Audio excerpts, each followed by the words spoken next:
Hey SSM, I'm Darren, and welcome to Church Online. Last week we started a brand new series called One, and we looked at the story of Gideon together, and I'm so excited to continue this series with you all.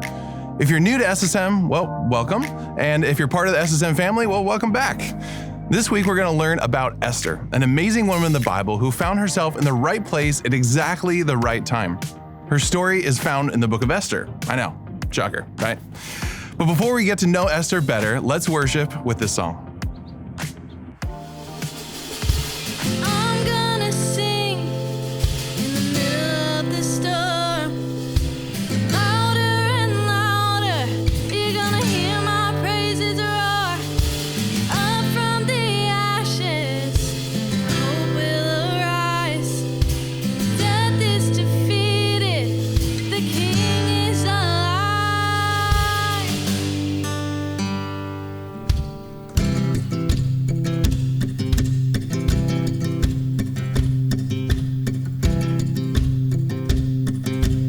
Sing this out. I raise a hallelujah in the presence of my enemies. I raise a hallelujah louder than the unbelief. I raise a hallelujah. My weapon is a melody. I raise a hallelujah. Heaven comes to fight for me. I'm gonna sing in the middle of the storm. Louder and louder, you're gonna hear my praises roar. Up from the ashes, hope will arise. Death is defeated, the King is alive. I'm gonna sing in the middle of the storm. Louder and louder, you're gonna hear my praises roar. Up from the ashes, hope will arise. Death is defeated, the King is alive. Sing a little louder. Sing a little louder. Sing a little louder. Sing a little louder. Sing a little louder. Sing a little louder. Sing a little louder. Sing a little louder. Sing a little louder. In the presence of my enemies. Sing a little louder. Louder than the unbelief. Sing a little louder. My weapon is the melody. Sing a little louder. Heaven comes to fight for me. Sing a little louder. In the presence of my enemies. Sing a little louder. Louder than the unbelief. Sing a little louder.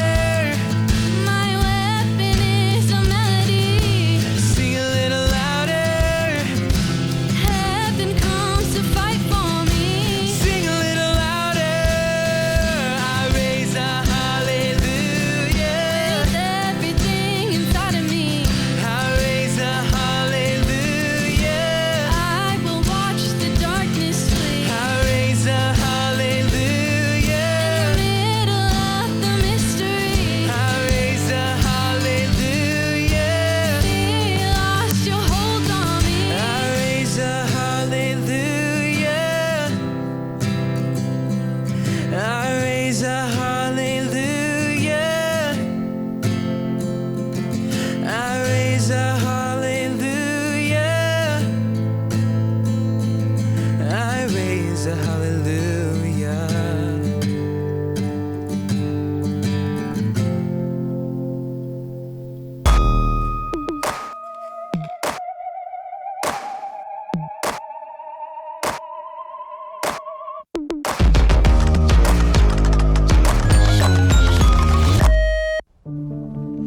glad you're back for week 2 of our series 1. The series where we are looking at how God uses individuals to make a huge impact on the world and how He can use each one of us to make big impacts of our own. Last week, we took a look at Gideon's story, and this week, it's the lady's turn. This is Esther, an amazing woman in the Bible who found herself in the right place at exactly the right time. You can read her entire story in the Old Testament book of Esther. She's so amazing that she has an entire book in the Bible dedicated just to her story. Alright, so the year was around 450 BC, and King Xerxes ruled the entire Persian Empire. The king needed to choose a new wife. This was quite the process. He ordered that all the young women in the kingdom be taken from their homes, sent to the palace, and given beauty treatments for a year. After a year of prepping and training, they were all sent before the king, for him to pick his wife. One of the young women was a beautiful girl named Hadassah, also known as Esther. When Esther was taken from her home, her cousin Mordecai told her not to let anyone know she was Jewish, because at the time, Jewish people were hated and mistrusted. Esther, in all her beauty, stood out from all the other women, and the king picked her to be his queen. During her time as queen, an evil man named Haman, who worked for the king, convinced the king that all the Jews in the kingdom needed to be killed. Remember, Esther was Jewish herself, meaning she would also be killed with all the other Jewish people if her true identity was discovered. When Esther's cousin Mordecai found out about the plan, he sent word to Esther and told her that she needed to speak to the king. His hope was that if the king knew his wife was Jewish, he would change his mind and spare the Jewish people. Esther was afraid, and for good reason, as it was forbidden to go before the king without being invited, even if you were his wife. If the king wanted to see you, he would hold out his scepter and then you were allowed to enter his presence. But if he didn't want to see you, you were to be put to death for daring to ask to see him without being invited. Mordecai told Esther that she had to speak to the king and try to save the Jewish people. Surely God knew what he was doing when he allowed her to be chosen as the queen. Perhaps, said Mordecai, God made you queen for such a time as this. Esther agreed, and she commanded all the Jews, including herself, to fast and pray for 3 days. Then she went and asked to see the king. The king quickly granted her request for a visit. When the king saw Esther, he said to her, "What do you want, Esther? What is your request? I will give it to you, even if it is half the kingdom." Esther simply asked him to join her for a banquet the next evening. He said yes, and eventually she told him everything. The Jewish people were spared, and Haman, the wicked assistant to the king, who put the whole plot in motion, was put to death. And that's the story of Esther, a young woman who stepped up when her moment arrived and saved an entire race of people. Esther's story gives us a lot to think about, but let's focus on a main takeaway and a big question. First, Esther's story is a reminder that sooner or later, everybody needs somebody's help. In Esther's story, it was the Jewish people. They were in a lot of trouble, and they needed Esther's help. They desperately needed her to step up and take action on their behalf. For them, it was literally a matter of life or death. Our world, our country, our state, your city, your school, your family is full of people who need help. All you need to do is pause for a minute or two, and you can probably think of somebody who needs encouragement or prayer, or somebody who needs help with their schoolwork, or is being picked on and needs somebody to stick up for them. You may know somebody who is anxious or depressed. You might know a family who's struggling financially. Maybe somebody you know has lost a loved one recently. The point is this: sooner or later, everybody needs somebody to see what's going on in their lives and do whatever they can to lend a helping hand. Now, the big question Esther's story raises is this: when your moment arrives, will you step up or will you step aside? Esther's moment arrived when her cousin Mordecai said this to her in Esther 4:14. If you keep quiet at a time like this, deliverance and relief for the Jews will arise from some other place, but you and your relatives will die. Who knows if perhaps you were made queen for such a time as this? Esther's moment had arrived, and she had a decision to make: to step up and be the person God used to do his work, or step aside and let somebody else do it. She didn't ask for the job. She wasn't praying for an opportunity to save her people. But God put her in the right place at the right time, and she had to decide whether she wanted to step up or step aside. Your moment will come too.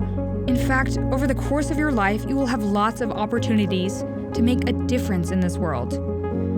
Some of those opportunities will be fairly small, and some of them will be pretty big.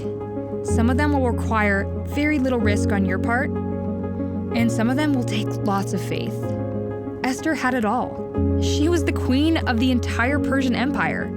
Her husband said he'd give her anything she wanted, even if it was half the kingdom. She could have stayed quiet. She could have turned her back and decided speaking up for the Jewish people wasn't worth the risk of losing all of that, or losing her life. But Esther realized God had placed her right where he wanted her, so she refused to step aside.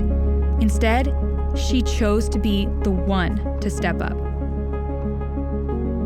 SSM, we hope you learned something new about Esther. Beauty treatments for a year?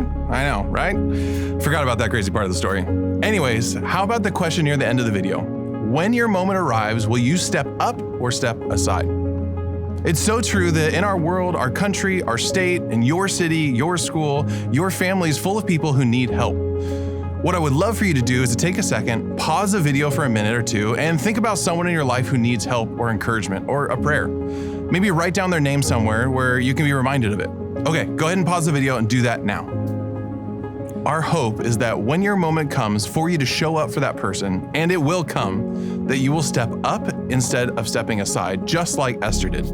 If you want to dive deeper, feel free to read through the whole book of Esther throughout this week. It's 10 chapters and totally worth the read. Well, that's it for Church Online this week. We'll see you back next week for week 3 of our series 1.